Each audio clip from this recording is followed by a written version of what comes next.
Juan capítulo 1, versículo 29 al 34, versión Reina Valera 1960. El siguiente día vio Juan a Jesús que venía a él y dijo: He aquí el Cordero de Dios que quita el pecado del mundo. Este es aquel de quien yo dije: Después de mí viene un varón, el cual es antes de mí, porque era primero que yo. Y yo no le conocía, mas para que fuese manifestado Israel, por esto vine yo bautizando con agua. También dio Juan testimonio diciendo: Vi al Espíritu que descendía del cielo como paloma y permaneció sobre él. Y yo no le conocía, pero el que me envió a bautizar con agua, aquel me dijo: Sobre quien veas descender el Espíritu y que permanece sobre él, ese es el que bautiza con el Espíritu Santo. Y yo le vi y he dado testimonio de que este es el Hijo de Dios. Amén. En el pasaje de la Escritura que acabamos de leer, vemos cómo Juan el Bautista era el verdadero mensajero. Él solo puede dar testimonio de aquel que como Juan recibió la salvación. Dar testimonio de él fue el mayor gozo que pudo experimentar Juan el Bautista. Jesús era considerado el Cordero de Dios. Es uno de los muchos títulos que tiene nuestro Señor. El Señor tenía todas las características según la ley que debía tener un cordero para el sacrificio. Jesús el Cordero era inocente, inmaculado, agradable a Dios desde todo punto de vista. El Señor tenía una característica y era la humildad, paciente y estaba libre de toda la malicia. Fue voluntariamente al matadero delante del sumo sacerdote, de Pilato y los escarnecedores en todas partes. Fue el Cordero manso de Dios, humilde y manso de corazón, como lo dice la Escritura. El Cordero siempre ha sido útil en todos los tiempos. El hombre utiliza la carne y la lana del Cordero como alimento y vestimenta. Jesús, siendo el Cordero de Dios, es todo para nosotros.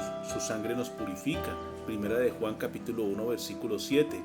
Pero si andamos en luz como Él está en luz, tenemos comunión unos con otros, y la sangre de Jesucristo su Hijo nos limpia de todo pecado.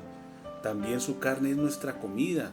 Juan capítulo 6 versículos 55 al 56 nos enseña: Porque mi carne es verdadera comida y mi sangre es verdadera bebida. El que come mi carne y bebe mi sangre, en mí permanece y yo en él.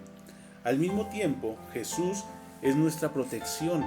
El Cordero Pascual es la figura de Jesús, el Cordero de Dios, y debía ser inmaculado, ser muerto en un tiempo específico y determinado, asado y en fuego. La sangre dio seguridad contra la muerte segura de los primogénitos. Todo eso fue consumado plenamente por el Señor, el Cordero de Dios, y esto lo vemos en el libro de Éxodo capítulo 12. La obra del Cordero, es decir, la obra que Jesucristo hizo, lo hizo por obediencia hasta la muerte de cruz. Expió nuestros pecados y nos abrió el acceso a Dios. El justo murió por los injustos. Efesios capítulo 1 versículo 7, en quien tenemos redención por su sangre, el perdón de pecados según las riquezas de su gracia. Juan tuvo solo un mensaje: He aquí el Cordero de Dios. Este fue el mensaje de Juan. Él sabía que solo Jesús podía quitar los pecados. Nosotros como iglesia, ¿cómo debemos contemplar al Cordero de Dios? Primero, debemos hacerlo con gran respeto, como lo hacen los ángeles que se postran delante de él.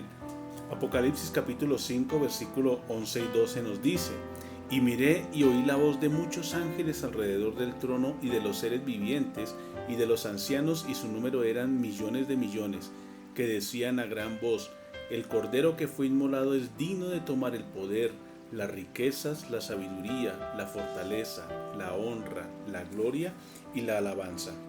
Segundo, debemos contemplar al Cordero con gran humildad, pues nuestros pecados fueron llevados a la cruz. Tercero, debemos contemplar al Cordero con los ojos de la fe. Isaías capítulo 45 versículo 22 dice: Mirad a mí y sed salvos todos los términos de la tierra, porque yo soy Dios y no hay más. Y por último, cuarto, debemos contemplar al Cordero con la mayor gratitud por todo lo que Jesús ha hecho por nosotros, por el precio que Él ha pagado por nosotros. Salmos 50:23 dice: El que sacrifica alabanza me honrará, y al que ordenare su camino le mostraré la salvación de Dios. La invitación en este día es a no olvidar cómo Jesús, siendo el Cordero de Dios, murió una muerte cruel en la cruz y pagó completamente la deuda por nuestros pecados, y lo hizo con su propia vida. Esto para que tú y yo pudiésemos entrar en el reino de Dios, en esa vida eterna que que tanto necesitamos y tanto deseamos. Esto significa que cuando recibimos a Jesús como nuestro Señor, Dios y Salvador, automáticamente Él hace un cambio y una transformación total en nuestras vidas. Nos vuelve personas santas, justas, nos perdona. Dice 2 Corintios capítulo 5 versículo 17, de modo que si alguno está en Cristo, nueva criatura es. Las cosas viejas pasaron, he aquí, todas son hechas nuevas. Feliz día, Dios les bendiga.